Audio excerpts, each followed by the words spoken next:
자, 분위기 바꿔볼게요. 제목이 심상치가 않아요. 대체 환전소에서 무슨 일이 있었던 겁니까? 하재근 평론가님. 예, 지난해 11월 22일에 오후 5시 30분경에 경기도 부천시의 한 환전소에서 비명소리가 들린 겁니다. 어머나! 당시 어떤 일이 있었는지 영상이 있거든요.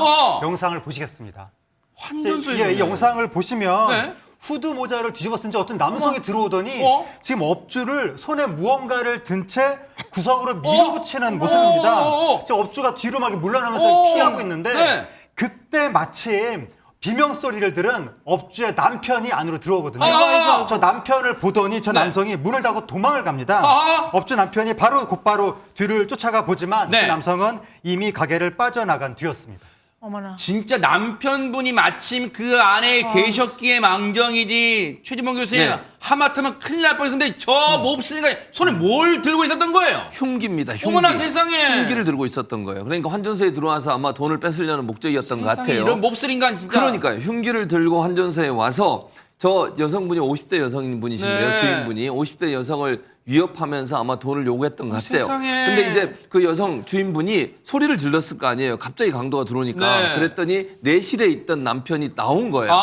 그걸 보자마자 저 강도가 도망을 치기 시작한 거죠. 네. 저 도주해서 달아나 버렸는데 환전소 내실에서 만약에 남편이 없었다고 하면 정말 위험한 상황이 될 수 진짜 있었던 생각하기 싫은 장면 듭니다. 벌어졌을지도 몰라요. 그런데 앞서 저 여성분이, 즉 업주분의 남편분이 쫓아갔지만 그대로 주랭랑 쳤잖아요. 저 몹쓸 인간. 그러면 못 잡은 거예요, 김묘성 기자님? 걸음아 나 살려라 하면서 마구 도망을 쳤잖아요. 범행 이후의 행방 역시 영상에 포착이 딱 됐습니다. 이어서 한번 보시죠. 네네.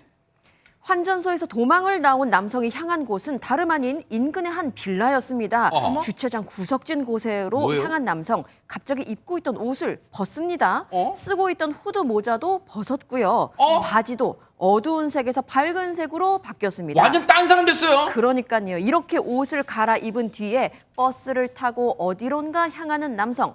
그리고 신고를 받은 경찰이 그 뒤를 쫓는데요. 범행 후 경찰의 눈을 피하기 위해서 환복까지 하고 대중교통도 이용을 했지만 결국 경찰의 덜미를 잡히고 말았습니다. 야, 앞서 영상 보시면 경찰분들 진짜 전력 질주하는 거 보이시죠? 내 일처럼, 내 가족 일처럼 정말 저 몹쓸인가 잡아야겠다는 일념을 가지고 계셨던 것 같아요. 얘기 들어보시고 이어가 보도록 하겠습니다. 이거 이제 감육 사건이다 해가지고 즉시 이제 바로 다 비상조직 시켰죠. 현장으로.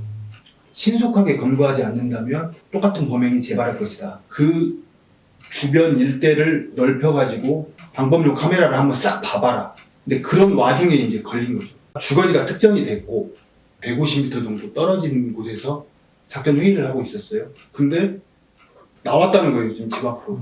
그래서 같이 이제 합세해서 검거를 하게 된 거죠.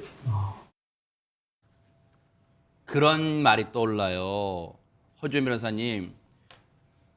호랑이는 토끼 한 마리를 잡기 위해서 전력을 다한다는 말이 떠올라요. 저 몹쓸 인간 하나 잡으려고 경찰 인원이 정말 다 투입돼서 지금. 그렇습니다. 저 일대 방범 CCTV를 다 살펴봤다고 하잖아요.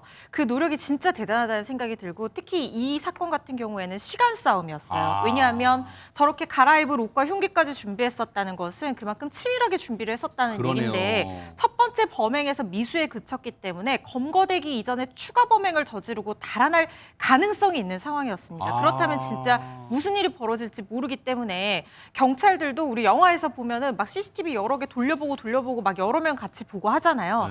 아마 그런 노력을 충분히 기울였을 거라는 생각이 들고 이 노력에 힘입어서 불과 4시간 만인 당일 오후 9시 50분쯤 이 30대 남성 긴급 체포됐습니다.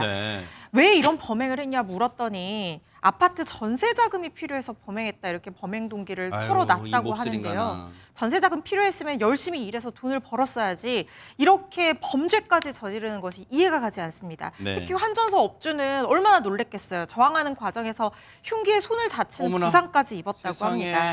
특수 강도 미수 혐의로 이 30대 남성 구속해서 경찰에 송치가 된 상황입니다. 아파트 전세 자금 필요했다는 것도 따져봐야 돼요. 그냥 둘러대는 말인지 진짜인지요. 어쨌든 죄값을 달게 무겁게 받기를 지켜보도록 하겠습니다.